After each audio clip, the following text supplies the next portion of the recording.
Hello, my name is Rachel White. I'm a JFK assassination researcher.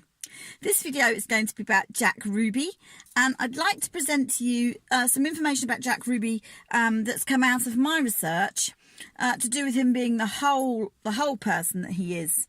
Now, I want to talk about Jack Ruby in the same kind of way as I talked about Lee Harvey Oswald in a previous video, in terms of being a patsy, being set up, having knowledge of the assassination, not having knowledge, and those kinds of things. So if you've not caught up with that earlier video that I did about Lee Harvey Oswald, please go back and find that video and watch that first, because the points I'm going to make really do link in to what I'm going to say about Jack Ruby also. So the first thing we need to think about in terms of Jack Ruby is when he comes to prominence, really. And the first the world really hears about Jack Ruby, as we know, is when he walked down the ramp on Sunday the 24th.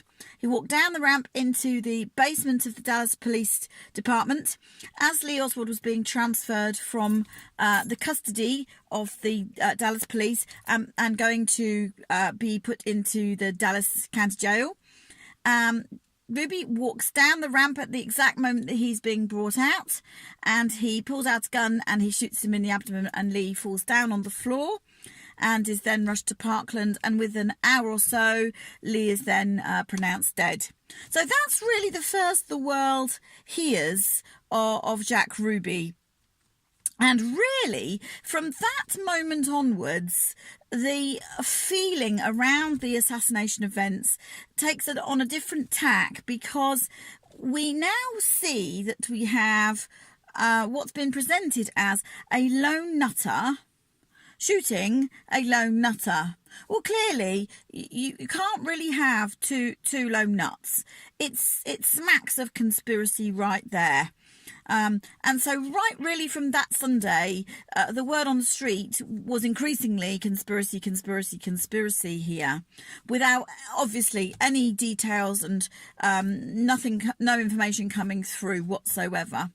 So when it came time to investigate through the Warren Commission, they were very, very keen to make absolutely sure that the Warren Commission findings were that Ruby and Oswald had absolutely no association with each other whatsoever. Okay, so that is the official position. And we have been led to believe then, stands to reason, that we are in a situation where we have a lone nutter shooting a lone nutter, which clearly there's something very wrong with that scenario. So this does need to be looked at, very much so. Like I said before, it is impossible for someone to be set up without knowledge of that person. It is impossible to pluck a patsy out of thin air and just assign them to a task and expect them to show up and do what you want them to do with absolutely no involvement to the person asking to do that task. So we need to look at Ruby very, very carefully, because, you know, obviously we've been told that he did that completely from his own mind. He was very patriotic and very, very distressed and upset that his president had been killed, and he wanted to save Jackie Kennedy from the rigours of a trial, and that he put an end to it there and then. Now, if you believe that, if you truly believe that, I want to challenge that view, because I believe that is a put-up story, which is not the case at all. And the first thing I want to say in relation to why I think that is because Jack Ruby keeps on popping up all the way through this assassination weekend. Wherever we turn, he seems to pop up like a little jackrabbit, really. Now, remember we said in an earlier video, that same video, that Lee Harvey Oswald, as we know, was arrested in the Texas Theatre at 1:50 on the Friday. Now, our research tells us that there was an imposter in that theatre, and we came to the conclusion, didn't we, that had to be a planned, staged event, because people in the know had to know where Lee Oswald was going to be. He didn't just get off work and dream up that he was going to go to the theatre. That was completely planned ahead of time. So in the back of this theatre, whilst Lee is being accosted, and whilst Larry, the imposter, is sitting up in the balcony, and all of it's kicking off, and Lee is being dragged, literally dragged out of the front of the theatre, Ruby is also sat in that theatre watching the proceedings. So we can see from that Ruby must have had some kind of knowledge to be able to be in that theatre at exactly the right time. Okay, so that's the first thing I want to present to you. And we know too that after that, he went to his carousel club. He talked with his staff, obviously distressed, and he obviously just handled some loose ends of his business for the day, decided to close the clubs, and that's absolutely fair enough. My feeling is, though, that he decided to close his clubs, yes, as a mark of respect, which of course it would have been seen that way, but actually because he knew full well that there was other things that he needed to get on and do in this scenario, because he had been tasked to do them. So after he goes to the carousel club, and we know that he does because there is plenty of YouTube videos with some of his staff actually giving testimony that he was there at 3 p.m. He then moves on and he goes downtown to the plaza, by which time the mobile news vans had collected in the plaza. You know, those mobile outside mobile broadcast vans that turn up to, you know, big stories and incidents and things. So Ruby is a master. He's a master at networking. Absolutely incredible. So what he does is he goes and he ingratiates himself to the newsboys in one of these vans, and he actually tells them, using his gift of the gab, that he's in with the police and he can get them up onto the third floor, so he can get in there. They can get in there and they can get the scoop that they need and all the rest of it. But in actual fact, the game he's actually playing is he's going to tag along with them and be a news present as a newsboy and get himself in there, because that's where he wanted to be. And that plan worked, because everybody who didn't actually know his face believed he was just one of the newsmen in the corridor, just the same as the the melee of all of the rest of them in that corridor and in that hall up there in the Dallas Police Department. So that is what he does. He is an absolute master at this kind of thing. He knows how to ingratiate himself. He knows how to play people. Now, when we look at the life of Jack Ruby, we know that he was born in around about 1911 in Chicago, and it is said that he kind of cut his teeth, as it were, as a young man in Al Capone's outfit on the streets of Chicago. And he obviously, that is a mafia organization, a family, and he obviously, teenage boys, they joined this group and they learned the ways. And I truly believe that Jack Ruby learned the tricks of the trade, and he observed how this networking idea and how people are and how to use manipulation through in his early formative years, and he learned the schemes of how these mafia families work. And we need to remember that even if you're not a fully fledged mafioso and you're not a member of the family, these mafia guys, they very much are very kind of tight with each other. They're very tight with each other, and they will use the same trusted people all of the time. And those links always remain. They never get broken until the point that the person is a betrayer or seen to be a betrayer. So we've got Ruby growing up in this environment, and I believe he's learning how to network and deal with people.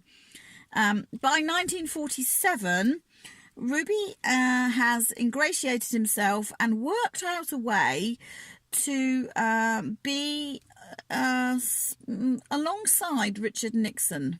Now, we don't really know how that came about, but we can fairly well say that he worked for Nixon and he was in Nixon's back pocket. And he was in with Nixon's kind of crew. And we know that Nixon was a rising politician and became president eventually in the early 1970s. He was in the presidency after Lyndon Baines Johnson's term. Nixon was the next president. We know that. So that was always going to be the case. This was always going to be Nixon's career path, because that is the way it is planned out in the scheme of things. So again, we've got Ruby plugging into that. Ruby also was sent to the Dallas area, and yes, he opened his nightclubs, probably on the behest of the mafia, the Dixie Mafia, and the Dallas Mafia. Certainly he had links to Carlos Martello, and it's very likely that all these kinds of businesses, nightclubs and the more kind of seedy side of life, gambling dens and all of those kinds of things, did things maybe legally and maybe on the fringes of illegality. All of that stuff was all overseen by the mafia. The mafia had a hand in all of these businesses and sought to control everybody in the mix. So you're going to want to have a guy placed there that you know and you can trust. If you're in the mafia families, the network expands to include people like Ruby, who are go-getters and on your side, but not fully fledged mafiosos themselves. I also believe that Ruby networked with the white Russian community as well. Now, we've got to remember that the white Russian community was a community of emigres and people that had come in to the United States. So anytime you've got foreign people coming in from Europe, they do kind of, birds of a feather do kind of flock together. So you've got some Italian people, mafia people, you've got families, you've got white Russian community, Poles, Russians coming in. They kind of gravitate together.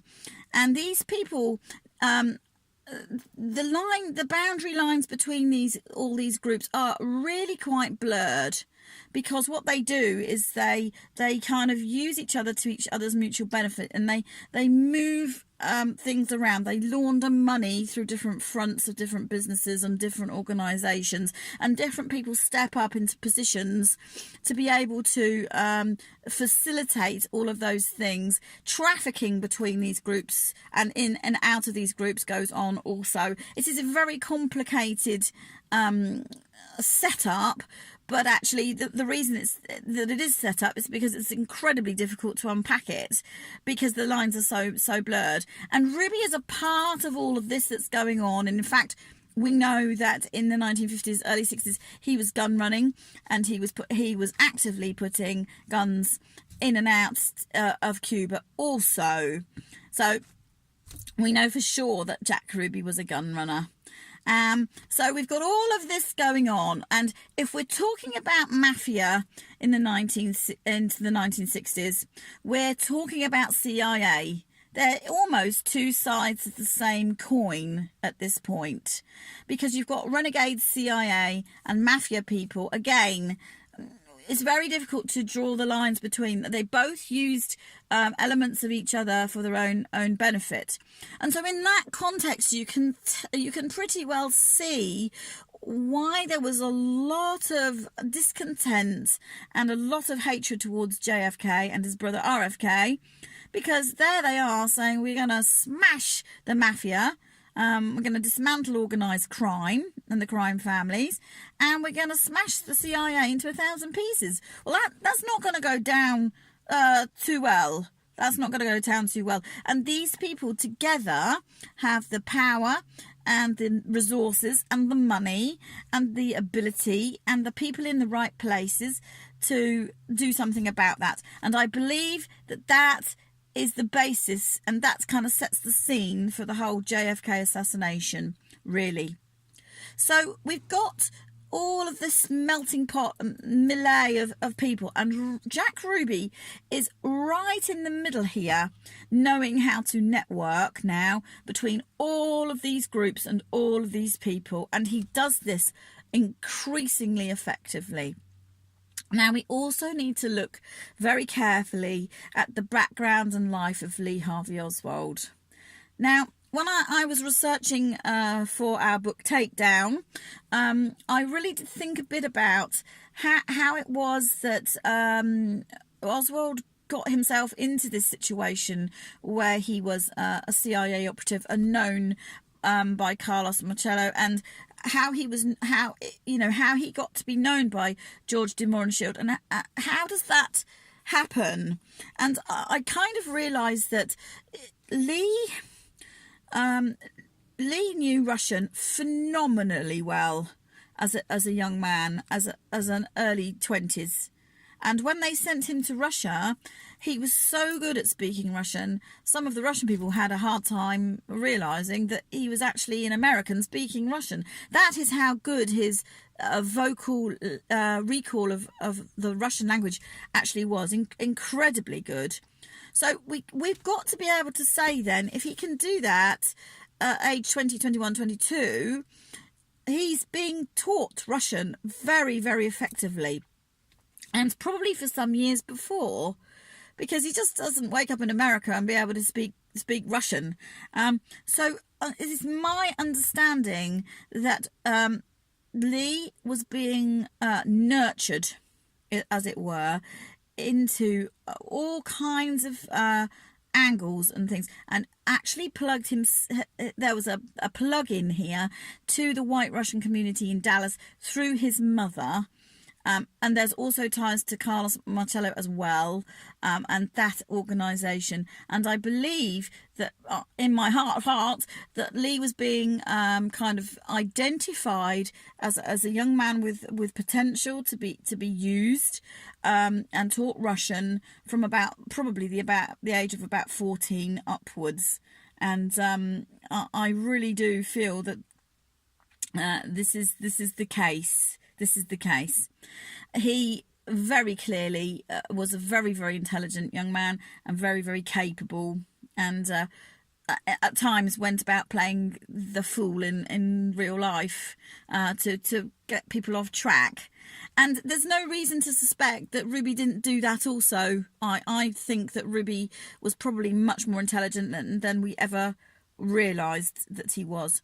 So we've got Lee in this situation, being nurtured, and we've got Jack Ruby in there as well, with the same kind of group of people, networking and doing all the things. So there's a crossover, there's a cross-pollination here between these two characters, which I believe happened somewhere in Lee Harvey Oswald's teenage years, and I believe that happened before Lee clearly went to Russia, clearly went in the Marines. That there was a backstory history here between these two, and it's just evolved as they have gone on together and been put into the same kind of projects together. And I actually feel that in early 1963, before we get to the cancer bioweapon project, I'm beginning to understand that Lee Harvey Oswald was gun running with Jack Ruby in the early part of 1963, and I'm going to talk about that a little bit more in another video, how I got to that kind of conclusion. So we've got Ruby. He's got connections all over the place. He has a way with people, you could say.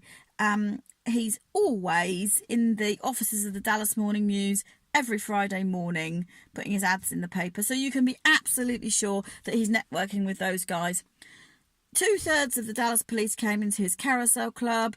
He was so generous to them. He gave them free drinks, sandwiches, probably free prostitutes, all sorts of things. But that, we've got to remember, the way the man rolls is that if he was going to do that, it was because at some point when the heat was on, he's going to count on them to let him off a rap or two. That's what all of this is about.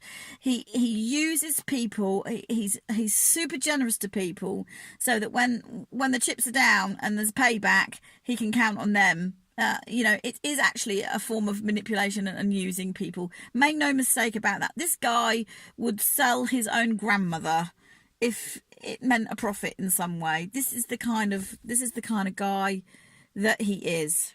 I'm pretty sure about that. So we've got Ruby. He goes into the Dallas police station the afternoon of the assassination. The next thing we hear of him is he is having a conversation with Roscoe White in a restroom, and a guy is in the stalls overhearing this conversation. And basically, Ruby is quite cross with Roscoe because something has gone wrong. That's the gist of what's coming out of this conversation. And Roscoe White says, I've had to burn a cop and Tippett's dead. So it's clearly they're talking about Tippett. And Ruby is saying, why did you go and burn a cop? And so there's problems. It's clear that there's some plan here that's not gone right. And we know, if you go back to my earlier video when I talked about the double ambush plot between Tippett and Lee Oswald, coming together at 10th and Patton for a Western style shootout, that makes perfect sense in that context, doesn't it? Perfect sense. Now that we're talking about that. Ruby is saying the plan's gone wrong. Yes, the plan had gone wrong. Lee was still alive at that point. So there's a problem that needs to be sorted out. Okay, so then we have Ruby. He's hanging about. He goes back to the mobile news van. He buys these guys chicken. He eats fried chicken with them. This is the kind of guy that he is. Just turns up and eats their chicken, and they eat chicken together. And then he is then at the midnight press conference. They bring Lee Harvey Oswald out at midnight to speak for a few minutes in front of the cameras, in front of the world. The world is waiting at this point to hear whatever it is he's got to say. And a question is raised about the Fair Play for Cuba Committee, which we remember that Lee was the sole member of. And DA Henry Wade doesn't get that quite right, because he's asked specifically, is he a member of any kind of communist organisations? And so Henry Wade is trying to explain it's the something Fair Play for Cuba. And Jack Ruby from the press gallery there corrects him. Now, how does he know what he's talking about if he's just a nightclub owner and doesn't know anything about anything and was completely uninvolved and didn't know Lee? How would you even know that? Yeah, you have to know that, don't you? It's very, very obvious. Okay, and what's he doing there anyway? Because 2/3 of the Dallas police know him. There he is. He's piped up now. They can clearly see that he's present. He shouldn't have been there. Why isn't he being kicked out? That's another question. That's another question that these cops need to answer. That's another question, isn't it? So there he is. I believe he goes and he visits the police station again on the Saturday morning. And I just feel that he was there at some point. And then we have the Sunday morning. Oswald's transfer is scheduled for 10 o'clock in the morning. The world is told he's going to be transferred at 10 o'clock in the morning. But we know that doesn't happen. we know that Oswald comes out of the police department escorted by Lavelle on one side, and Captain Fritz seems to be 15 feet in front almost. Well, not quite that much, but quite a distance in front. It certainly doesn't give you the feel that he's trying to protect his, his prisoner that's in his care and custody whatsoever. So the transfer is happening late, and Ruby comes in at 11:20, slips down the ramp and literally gets to the end of the ramp, pulls a gun, and bang, Oswald's on the floor.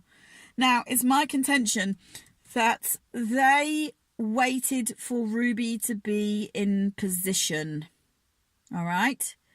They waited for Ruby. And if you go back and look at the footage, it's very clear to see that there is a honk of a horn. In fact, there's two honks of a horn. But there's a honk of a car horn, and immediately Lee comes through those doors.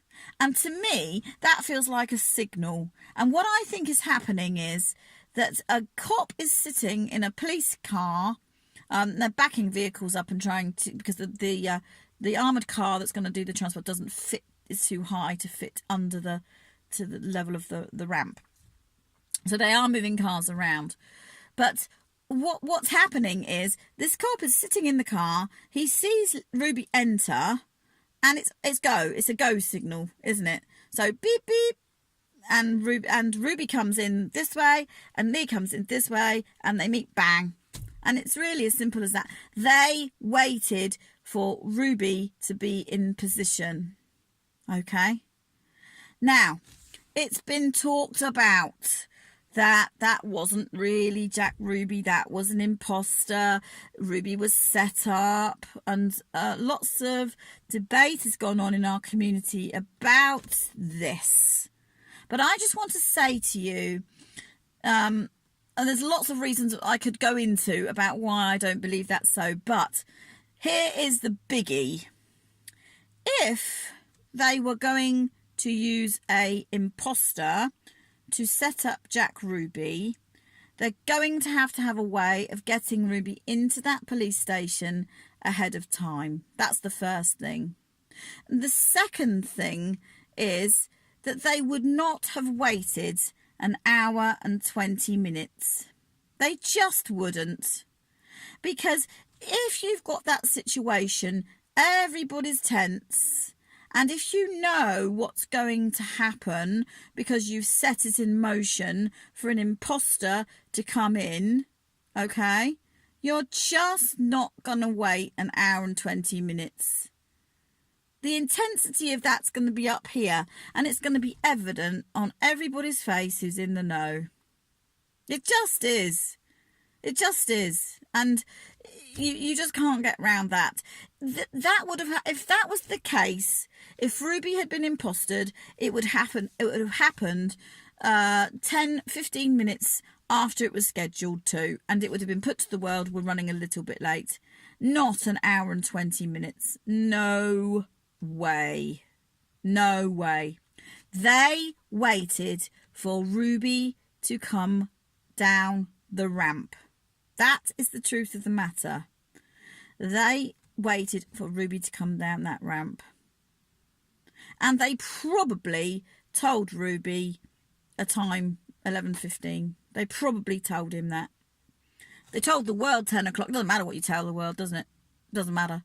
But they probably told Ruby 11:15. So I don't believe that Ruby was late whatsoever. He was bang on time, maybe 3 or 4 minutes over time. And you see, Lee was waiting. There was Lavelle, you know, the one he's handcuffed next to in the big hat in his white do not shoot me suit. I mean, it's clearly obvious that the Dallas police were in the mix. Some of them, not all of them, were in the mix, knowing that that was going to happen. Okay. And if you've got an imposter in that situation, like I said before, you're just not going to be waiting about for an hour and a half nearly, waiting for the imposter, who you know, because he's one of your officers, to do it. It's just unworkable. You could not get the people present to hide that on their faces, not at all. When Lee is brought out, if you watch the footage really carefully, there's a flash just before Ruby comes up. There's a flash of recognition in Lee's eyes, and to my mind, that is Lee looking across at Ruby, and people have interpreted this as Lee being very smug. Actually, it's a flash of recognition, and there is a difference. If you can read body language, you can understand that there is a difference there. Ruby and Oswald knew each other, and it's very evident in Lee's face. And I also feel that Lee had no clue until that moment that Ruby had double-crossed him. None at all. And I believe, sadly, that Lee died realising that that was the case. Now, you see, they absolutely had to have Lee dead. They could not risk Lee going to that jail. They could not risk Lee having, you know, on the first thing Monday morning, having a lawyer turn up in any capacity. They could not risk it going to trial. They could not risk him opening his mouth in the jail cell to all, 30 others or whoever on the prison wing. They just could not risk that. Absolutely no way. This cover-up had to be absolutely managed from start to finish, and there was a cock-up because Lee was not killed at 10th and Patton, as was the plan, and he was not killed as he was, coming out of the theatre. So Lee is still alive, still alive, still alive. So they have to send someone in to do the job. Now, it's Ruby's job, and it's Ruby's job because Ruby is the man on the ground. Ruby is the one who all of these agencies are going to as the go-to man in Dallas. Ruby knows everyone. He knows everyone in the Chamber of Commerce. He knows everyone in everything, as I've already said. So he is in a prime position to put everybody in place. He knows all the players, and he knows all the angles, and he knows how to make sure that everybody's going to do everything that he wants them to do.